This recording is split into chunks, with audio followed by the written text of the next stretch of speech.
Everyone at the airfield saw what happened.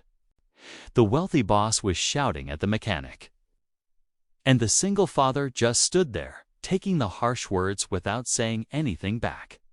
But no one could have guessed what would happen next. The moment he touched the airplane's wing, he said a few quiet words and showed a special talent that was so amazing. The boss who had made fun of him was left speechless. This was the moment everything changed. It was very early in the morning when Ethan arrived at the private airplane hangar. He carried his toolbox in one hand and a computer tablet in the other. His blue work clothes were old and worn from many long hours of work. He took every job he could find to pay for his daughter Lily's medical treatments. He never complained. Single fathers don't have time to complain. But today was special. He really needed the extra money. Lily had a new treatment planned. It was costly and difficult, but it had to be done. Ethan walked toward the beautiful white airplane sitting on the runway. It was worth millions of dollars and looked shiny even in the weak morning light. He was hired to do a full checkup because the plane had been shaking during its last flight. He opened a side panel and started his work. That's when he heard the sound of high heels clicking on the floor. It was Vivian Hale, the billionaire owner of the airplane.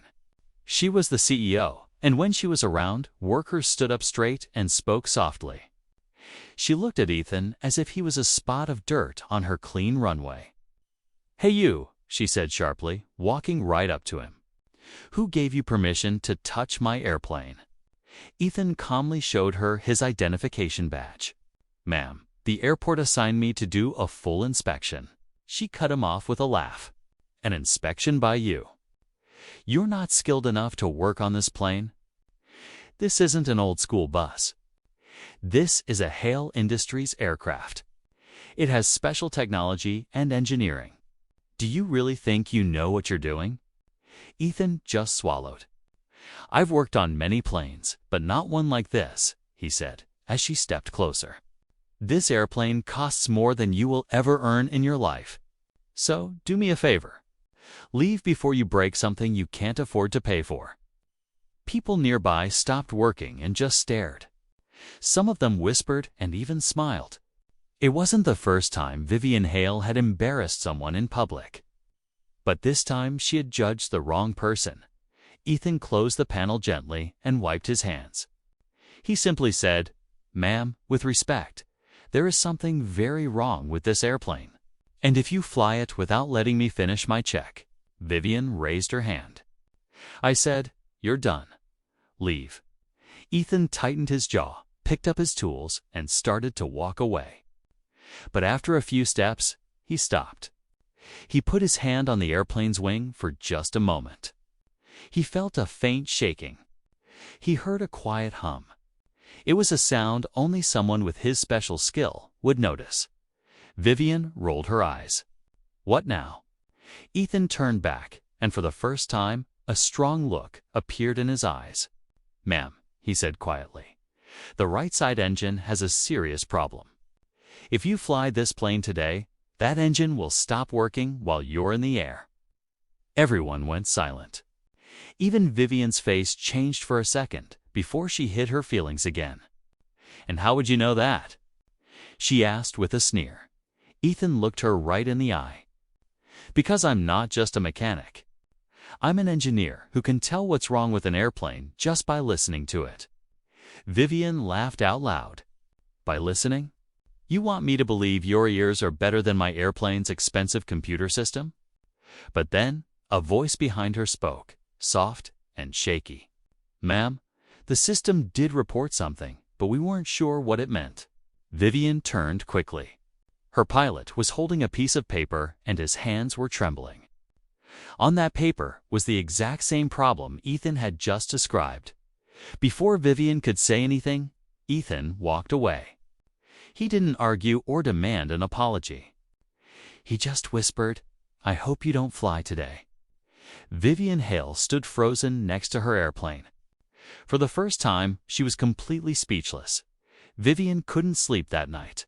Her engineers had spent the last 12 hours taking apart the right side engine, and every single one of them confirmed Ethan was right. The single-father mechanic she had called unqualified was absolutely correct, but that wasn't what kept her awake. It was how he knew. How could he hear something that expensive machines couldn't fully detect? For the first time in many years, Vivian felt a strange feeling: guilt. The next morning, she went to the hangar at sunrise. Ethan was already there, cleaning grease from his hands and getting ready for his next job. She walked right up to him. "I owe you an apology." Ethan didn't look up. "That's not necessary, ma'am." "Yes, it is," she insisted. "I was wrong and I was careless."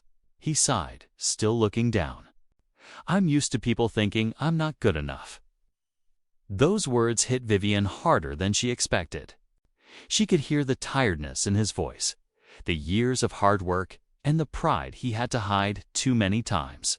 "Ethan," she said gently, "how did you know?" "Truly," he paused, then finally looked at her. "When my daughter Lily got sick, I needed a better job. I couldn't afford engineering school anymore, but I never stopped learning.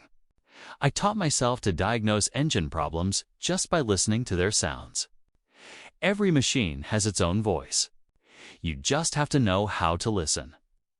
Vivian's expression softened. "Your daughter, is she all right?" Ethan hesitated. "She needs therapy every month. It's very expensive. I take any extra shift I can get to pay for it." Vivian took a deep breath. The guilt in her heart changed into something else. Respect. Then she did something her workers would never believe.